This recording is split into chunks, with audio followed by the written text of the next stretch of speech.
sahabat Warta dan sahabat News, kali ini kita telah tiba di Universitas Kristen Indonesia dan kita akan berbincang-bincang banyak dengan Pak Rektor, yaitu Dr. dan Suara Karjono, di mana kita akan membahas banyak tentang situasi pendidikan saat ini dan bagaimana sih Universitas Kristen Indonesia mengatasi permasalahan pandemi COVID-19 untuk melangsungkan kegiatan proses belajar mengajar. Ikuti terus perjalanannya, kita langsung menyapa di ruangan Pak Rektor. Pak, hampir 1 tahun dunia pendidikan juga terkena imbas akibat pandemi COVID-19, di mana pembelajaran yang awalnya tatap muka harus dilakukan secara daring maupun jarak jauh. Bahwa ini semua bermula di awal 2020 ya, di bulan Maret. Tapi tidak ada yang kebetulan bahwa di akhir 2019 untuk Universitas Kristen Indonesia kita punya tema justru digitalisasi dan internasionalisasi. Jadi kita memang sudah mempersiapkan diri untuk digitalisasi, artinya memang kita sudah siap untuk pembelajaran online. Pada saat memang pemerintah menghendaki kita untuk melakukan pembelajaran online, sarana prasarana kita sudah siap. Tinggal memang yang harus kita sosialisasikan pada saat itu adalah kepada para mahasiswa dan para dosen. Khususnya mungkin dosen-dosen yang udah mulai sepuh, nah itu kita butuh asistensi yang sungguh-sungguh untuk supaya mereka tetap bisa melaksanakan tugasnya dengan produktif, dengan baik, dan berdaya guna buat profesinya itu. Kalau boleh tahu Pak, sistem yang dibangun ini maksudnya bagaimana sih yang ditawarkan ini? Ini kan sudah sosialisasikan ya di akhir 2019 lalu ya. Yeah. Sistemnya bagaimana sih? Sebenarnya sistemnya sih sederhana sekali. Bagaimana kita bisa berkomunikasi dengan menggunakan teknologi yang ada. Kemudian kita mengganti era analog dengan era digital. Ini kita lakukan. Dan semuanya begitu pas memang merupakan satu keharusan, kita percepat semuanya. Kita percepat dan itu memang sudah kita persiapkan.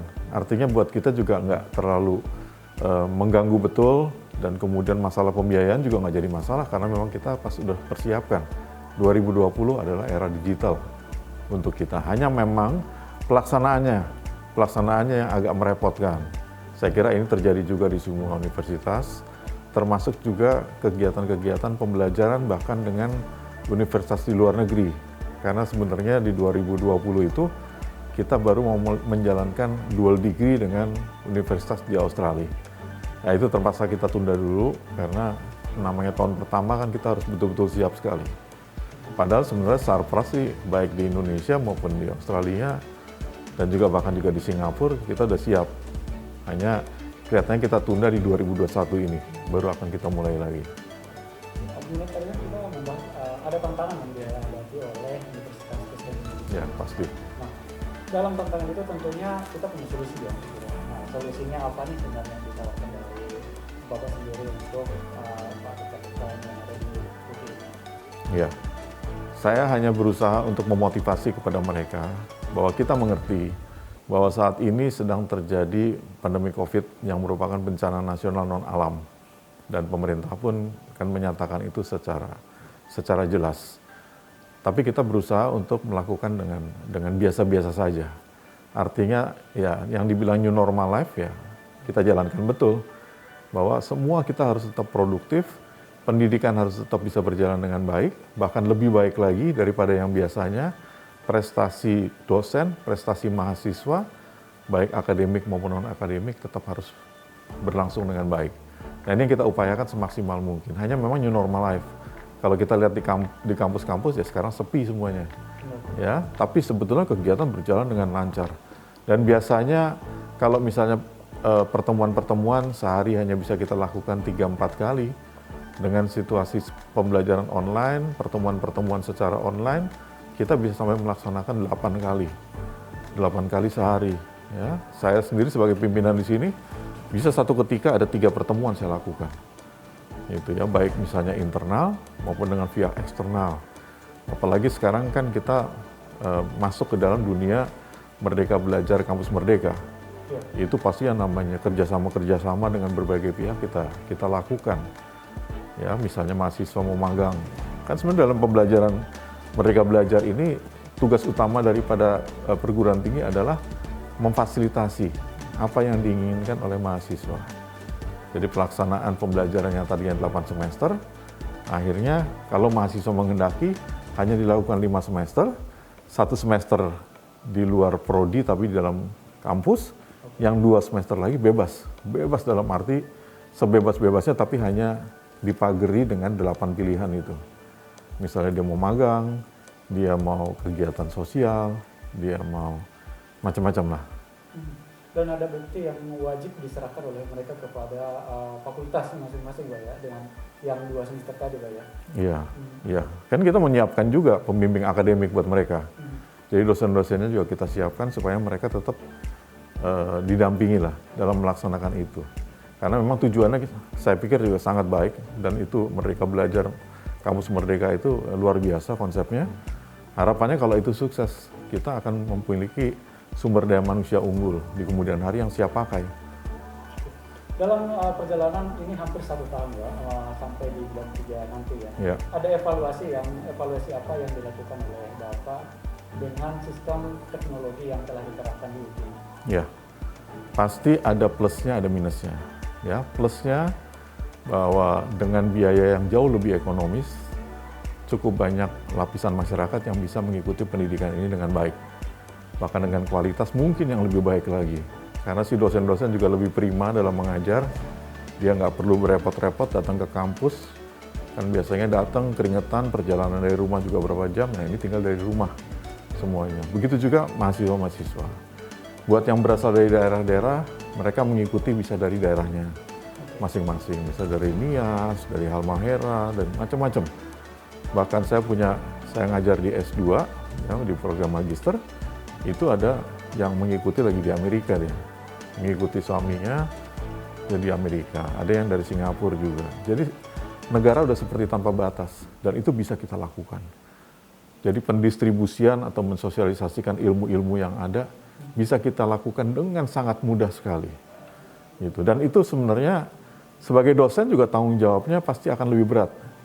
Karena kalau dulu kita punya mahasiswa 40 orang misalnya. Ya hanya 40 orang itu yang menikmati. Tapi kalau sekarang kan bisa didengarkan oleh orang tuanya, bisa didengarkan oleh istrinya. Jadi fungsi kontrolnya juga ada.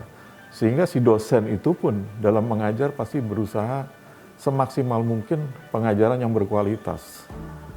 Ya, seperti itu. Nah, satu sisi karena akibat pandemi selain di sisi pendidikan, kemudian pasti berdampak juga di sisi perekonomian masyarakat. Ya. Dan mahasiswa maupun mahasiswi tentunya kena imbas juga. Nah, bagaimana di UKI ini, bagaimana sistem yang Bapak bangun supaya mahasiswa juga tidak merasa keberatan, begitu juga dengan orang tua mahasiswa?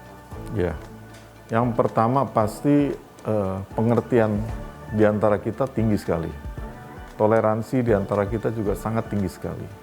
Teknologi ini kadang-kadang tidak bisa didengarkan atau diikuti dengan baik karena faktor kualitas daripada hubungannya ya, misalnya ya kualitas internetnya yang kurang bagus, dan juga sebetulnya ini memang kan kita harus membackup juga, kita punya data juga mahasiswa-mahasiswa mana yang lagi kesulitan, kita nggak bisa melihat dengan gaya sebelumnya. Kalau dulu terlalu mudah melihat misalnya ini dari golongan bawah, ini dari golongan menengah, ini golongan atas.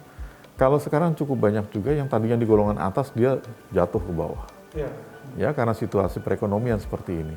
Begitu juga sebaliknya. Yang tadinya kita pikir dia nggak mampu, ternyata dalam situasi krisis seperti ini justru dia memperoleh banyak keuntungan-keuntungan. Ya, orang tuanya. Sehingga kita update ulang, dan memang update ini berjalan terus.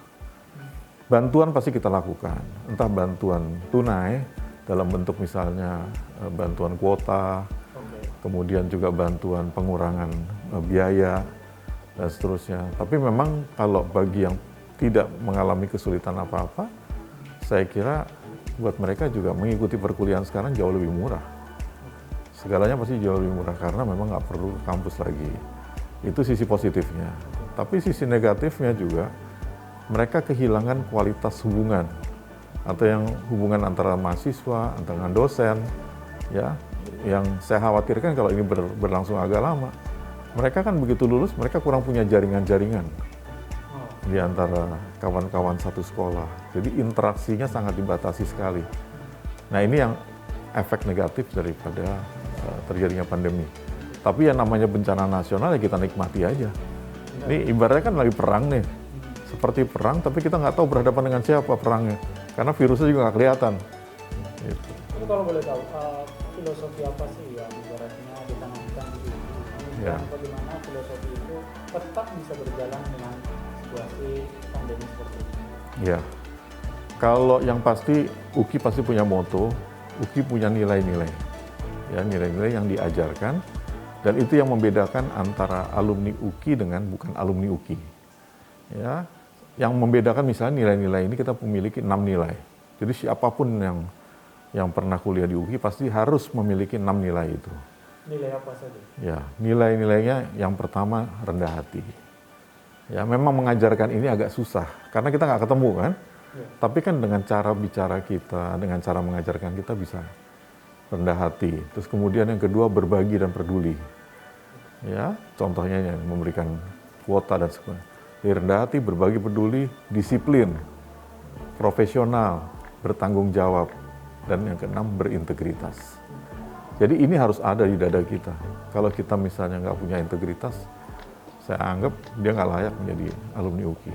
Mungkin yang lebih pintar banyak, yang lebih hebat banyak. Tapi paling tidak yang memiliki 6 nilai ini belum tentu dari perguruan tinggi lain. Kalau di perguruan tinggi di UKI harus, karena 6 nilai itu yang ditanamkan. Itu. Jadi karakter itu sudah ada pada diri mereka ketika mereka lulus dari UKI. Iya. Nah, mengulang sebentar ke belakang tadi Mas Ibu. Tadi kan ada bantuan, bantuan kuota. Kalau boleh tahu, kuota di sini berapa sih yang diberikan kepada mahasiswa-mahasiswa? Kisarannya? Ya, kisarannya memang relatif lah ya, karena ini kan tergantung. Jadi kuota ini bisa diberikan tiap bulan, bisa, dan memang kita update terus. Jadi nggak bisa semuanya sama, ya. Karena saya tetap berpendapat bahwa adil itu apabila yang sama dilakukan sama, yang tidak sama dilakukan tidak sama. Gitu. Tapi pada umumnya sih kuotanya paling nggak sangat membantu mereka lah. Ya, kalau bicara nilai, memang bisa terupdate beda-beda. Gitu.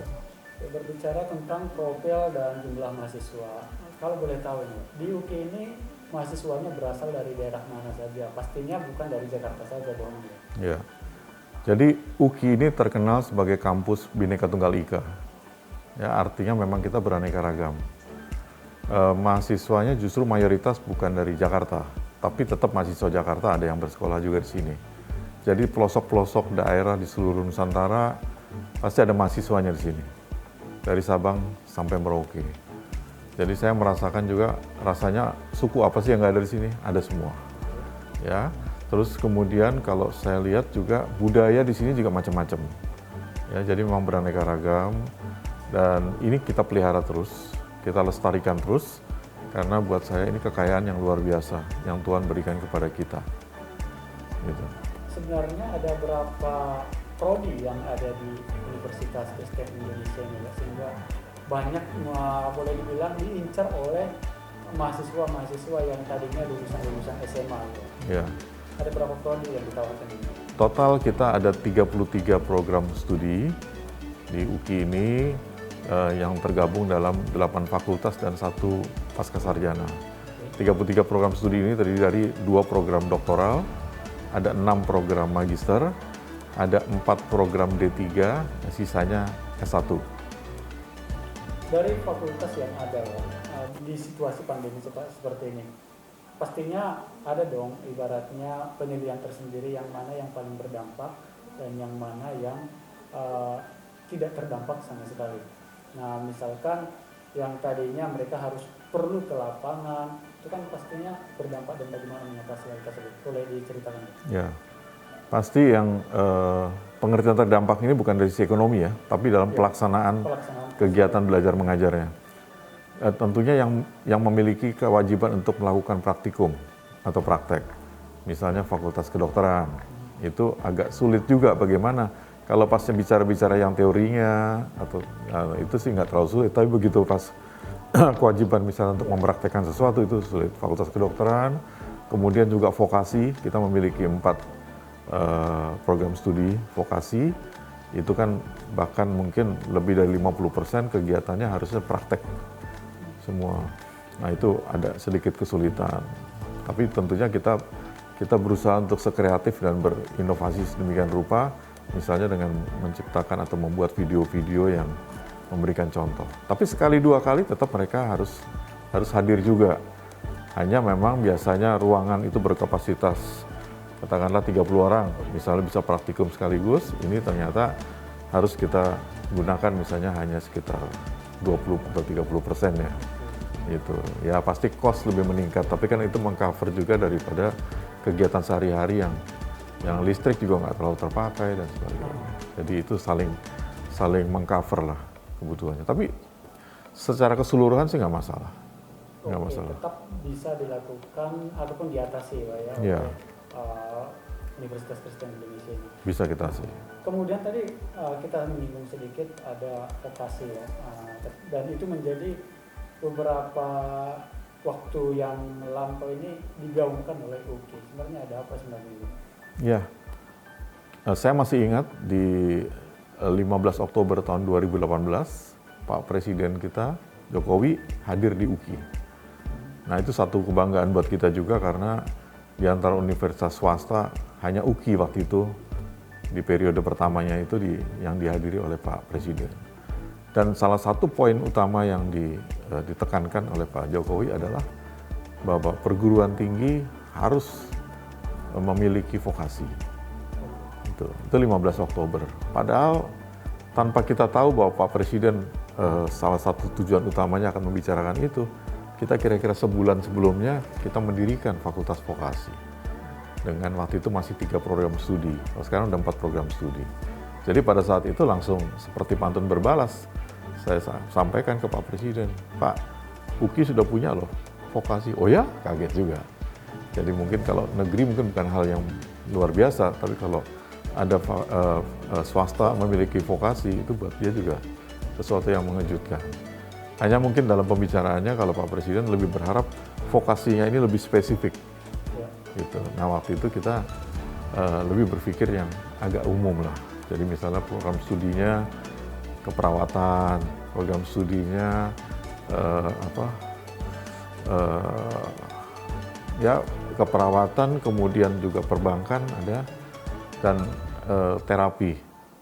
Gitu. Jadi memang kalau Pak Presiden kan program studi tempe, program studi kopi, wah itu terlalu detail. Kita sebagai swasta juga belum berani melangkah terlalu sedetail itu. Tapi paling tidak kita sudah memulai. Harapannya tentunya kualitas kemampuan daripada yang bersangkutan jauh lebih baik daripada lulusan sarjana murni. Tapi sekarang ya sarjana kan udah ada Merdeka Belajar. Jadi saya membayangkan nanti lulusan D3, S1 ini orang-orang yang udah siap pakai. Gitu. Apalagi ditambah dengan nilai-nilai yang ditanamkan oleh UKI di awal tadi, Pak ya. Iya, ya, pastinya. Karena sekarang ini visi UKI juga menjadi universitas yang bermutu, mandiri, dan juga inovatif ya dalam bidang tridharma perguruan tinggi. Jadi memang kita nggak asal aja, tapi benar-benar bermutu dan mandiri serta inovasi. Dengan visi dan moto yang Bapak katakan dari tadi, saya ingin menggali fasilitas apa sih yang sudah dimiliki oleh UKI ini untuk menunjang program belajar mengajar juga, serta kesehatan dari mahasiswi itu. Ya, UKI ini salah satu universitas tertua yang ada di Indonesia. Ya, kalau di antara swasta kita termasuk yang tertua. Bahkan kalau di antara universitas Kristen kita yang paling tua. Kita lahir tahun 1953. Jadi memang kalau dari sisi sejarah pasti kita udah banyak makan asam garamnya. Fasilitas saya kira di UKI juga semua cukup lengkap. Hanya memang setiap kali harus di-upgrade mengikuti perkembangan zaman. Dan saya yakin bahwa di semua program studi kita memiliki fasilitas yang cukup mumpuni. Ya, misalnya salah satu yang menjadi unggulan kita dari program studi hukum, misalnya S1 hukum, itu mereka memiliki satu ruangan untuk moot court, ya, moot court yang saya lihat sih salah satu yang terbaik di Indonesia bahkan. Itu ada di UKI. Begitu juga di program studi hubungan internasional, itu mereka memiliki juga satu ruangan yang akan digunakan untuk praktek simulasi sidang PBB. Ya, itu contoh-contoh bahwa selalu mengupgrade diri itu kita lakukan, mengikuti perkembangan zaman yang ada. Saya ingin menggali satu hal lagi dengan vokasi tadi ya, dimana sesuai yang kita tahu ya, fokus utama dalam program vokasi itu adalah link and match. Nah, itu bagaimana sih UKI menjawab tantangan ini, apalagi dengan situasi seperti ini? Ya, pengertian link and match ini kan sebenarnya kita menyiapkan apa yang dibutuhkan oleh oleh dunia kerja. Ya. Nah, ini pasti kita lakukan. Pertama, kita memiliki research sendiri.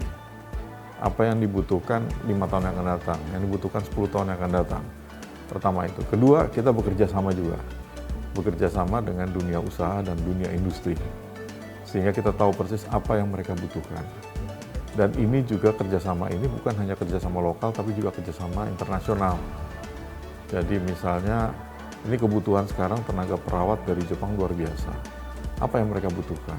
Terus kemudian kualifikasi seperti apa perawat yang mereka butuhkan. Nah, ini kita siapkan semua. Karena memang kita mau mempersiapkan supaya yang tadi dikatakan link and match ini bisa benar-benar berjalan dengan baik. Jadi jangan sampai kita menciptakan sarjana atau lulusan-lulusan yang akhirnya jadi pengangguran. Itu hanya menambah beban aja. Padahal harusnya kita tahun-tahun ini, kita kan harusnya berpesta pora karena ada bonus demografi. Itu kan kesempatan. Jadi kalau usia produktif yang kita miliki ini adalah lulusan-lulusan unggulan yang mereka bisa berpartisipasi dalam mengangkat kesejahteraan rakyat, saya kira luar biasa. Jadi bonusnya itu bisa benar-benar kita nikmati. Tapi kalau kita memproduksi sarjana yang sebaliknya, ya ternyata menjadi pengangguran karena nggak berkualitas. Nah, bonus demografi ini kan seperti pisau bermata dua. Itu bisa jadi malapetaka. Padahal harusnya justru ini kesempatan kita untuk bisa jadi negara maju dalam waktu yang sesingkat-singkatnya. Selain itu, untuk mahasiswa yang saat ini kan mahasiswa juga perannya tidak hanya belajar, tetapi ada juga pengabdian di sana. Nah, bagaimana sih ibaratnya, selain yang 2 semester di awal tadi ya, yang memberikan kebebasan, tapi bagaimana menanamkan sebuah kata pengabdian ini di situasi saat ini kepada mahasiswa-mahasiswa? Ya, Tridharma perguruan tinggi itu kan pembelajaran, penelitian, dan pengabdian masyarakat. Benar. Dalam situasi seperti sekarang, penelitian pun sama seperti pembelajaran, penelitian dan pengabdian masyarakat bisa dilakukan juga secara online. Ya, mungkin kalau kita kirim misalnya ke daerah, termasuk daerah daerah bencana, mungkin hanya beberapa orang, tapi yang lainnya bisa dengan cara yang beragam, macam-macam. Karena dengan secara online itu juga sebenarnya bagian daripada pengabdian masyarakat. Jadi benar-benar Tridharma perguruan tinggi ini dilaksanakan dengan sungguh-sungguh. Jadi nggak boleh hanya kita melakukan pembelajaran, nggak. Kita juga harus penelitian. Dan nggak cukup hanya pembelajaran, penelitian, juga pengabdian kepada masyarakat. Nah, pengabdian masyarakat bisa dilakukan dengan arti yang lebih luas. Gitu. Jadi nggak harus secara fisik, tapi dengan beragam cara. Termasuk juga misalnya penggalangan dana, kemudian mengirimkan bantuan-bantuan dalam bentuk, jadi ada kepedulian kepada masyarakat, terus membina masyarakat juga seperti itu. Ya, nggak harus fisik juga kita datang, karena memang pandemi ini kan mau kita sukseskan juga supaya cepat berlalu. Kalau nggak, akhirnya menyelesaikan masalah dengan memunculkan masalah baru, kan nggak baik juga. Gitu kira-kira. Apalagi dengan di awal tadi bahwa memang moto dari UPI ini ingin menjangkau ataupun sudah mengembangkan program digitalisasi ya, dan ini benar-benar supaya dia dimaksimalkan oleh mahasiswa-mahasiswa seperti itu Pak. Ya, mungkin saya koreksi sedikit, yang tadi saya bilang digitalisasi itu tema dari UKI. Kalau motonya melayani bukan dilayani. Jadi memang kita ini hidup ya untuk sebagai pelayan, kita melayani orang lain. Jadi keberadaan kita ini harus ada manfaatnya bagi orang lain. Dan ini kita tanamkan terus kepada seluruh Civitas Akademika UKI, bahwa yang utama harus kita lakukan adalah melayani, bukan dilayani. Kita kan membahas sebentar saja dengan ini kan kalau namanya di universitas tentu ada program beberapa mahasiswa baru dan mahasiswa baru. Nah, bagaimana sih di UKI ini tentang mahasiswa baru apakah tetap dilakukan dan caranya bagaimana? Ya, kalau proses penerimaan mahasiswa baru pasti tetap dilakukan. Di tahun 2020 ini justru angkanya ada kenaikan dibandingkan tahun sebelumnya. Saya nggak tahu apa yang melatar belakangi kok justru dalam situasi pandemi COVID ini makin banyak orang yang mau belajar. Ya, bukan hanya S1, tapi juga S2, S3, dan diploma. Ini ada peningkatan semua. Ya, semuanya kita syukuri. Tapi kalau saya melihat bahwa justru ini kesempatan semua orang untuk banyak belajar. Ya, kalau misalnya mau tinggal di rumah, apalagi sebenarnya biaya pendidikan juga relatif lebih murah. Karena sekarang ini udah nggak ada lagi orang pergi ke toko buku, beli buku segala macam. Kan semua ada secara online, bisa literatur bisa dicari di mana-mana dengan mudahnya. Berkomunikasi dengan dosen juga nggak sesulit dulu, karena harus didatengin. Kalau sekarang berkomunikasi via WA dan lain-lain bisa dilakukan. Nah, ini mungkin yang mengakibatkan animo masyarakat untuk masuk atau belajar di pendidikan tinggi lebih tinggi lagi. Atau juga masalah kompetisi di antara perguruan tinggi mungkin ya. Karena saya lihat juga cukup banyak perguruan tinggi yang mungkin grade-nya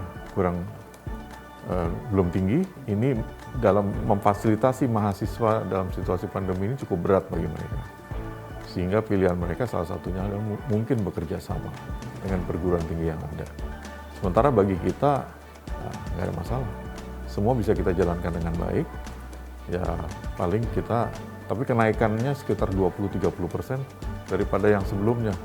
Sebenarnya kita awalnya juga khawatir, waduh ini jangan-jangan ada penurunan nih. Tapi kenyataannya enggak. Yang mudah-mudahan di tahun 2021 ini pun tetap ada peningkatan sehingga keberadaan Universitas Kristen Indonesia semakin bisa bermanfaat bagi masyarakat banyak. Bagaimana pula dengan program wisudanya? Wisuda kita lakukan di akhir tahun kemarin, tapi memang secara virtual. Oke. Virtual ya, hanya mahasiswa atau lulusan-lulusan terbaik lah. Nilai apa yang dapat diperoleh oleh mahasiswa maupun mahasiswi dengan adanya wisuda secara virtual? Ya, pasti ada positif ada negatifnya. Tapi positifnya adalah bahwa lulusan-lulusan yang diwisuda secara virtual ini, mereka mayoritas merasakan bahwa mereka diwisuda oleh orang tuanya sendiri. Jadi bahkan yang memindahkan kuncir adalah orang tuanya. Kebanggaan jauh lebih banyak.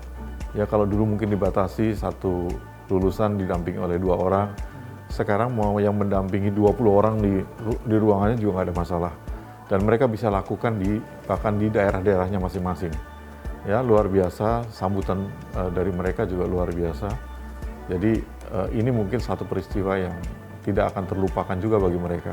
Karena kita berharap semoga di tahun 2021 ini tidak perlu dilakukan secara virtual. Artinya ada satu kejadian di tahun 2020 ini mereka diwisuda secara virtual. Secara virtual tidak masalah dengan tema apapun seperti itu, misalkan di rumah maupun di halaman ataupun di kebun, tidak masalah. Tidak masalah, dan ini pengalaman yang luar biasa karena mereka juga pada saat wisuda UKI ini mereka dikasih kesempatan satu persatu semua. Acara tetap lama, tapi karena ada proses wisuda satu persatu yang dilakukan oleh orang tua. Jadi kita menghargai setiap wisudawan. Jadi bukan berarti kemudian secara umum kemudian di close lebih cepat, enggak. Mungkin ada pesan ataupun motivasi ataupun support yang ingin diberikan kepada mahasiswi dan mahasiswa di Universitas Kristen Indonesia ini? Ya, harapan besar bagi kami semua, ya sebagai pimpinan, sebagai dosen, kepada anak-anak sekalian, mahasiswa, tetaplah berusaha semaksimal mungkin. Walaupun dalam situasi pandemi krisis, ekonomi juga sedang berjalan, tapi tetap justru di balik pandemi ini pasti ada hikmahnya.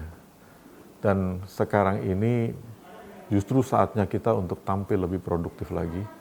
sehingga betul-betul harapan kita untuk bisa berbuat yang terbaik bagi bangsa dan negara bisa menjadi suatu kenyataan. Terima kasih. Mungkin bisa di closing dengan semboyan oke atau apa gitu. Oke, langsung aja ya. Ya. Viva UGI, tetap semangat dan tetaplah jadi orang yang luar biasa. Jangan lupa subscribe ya.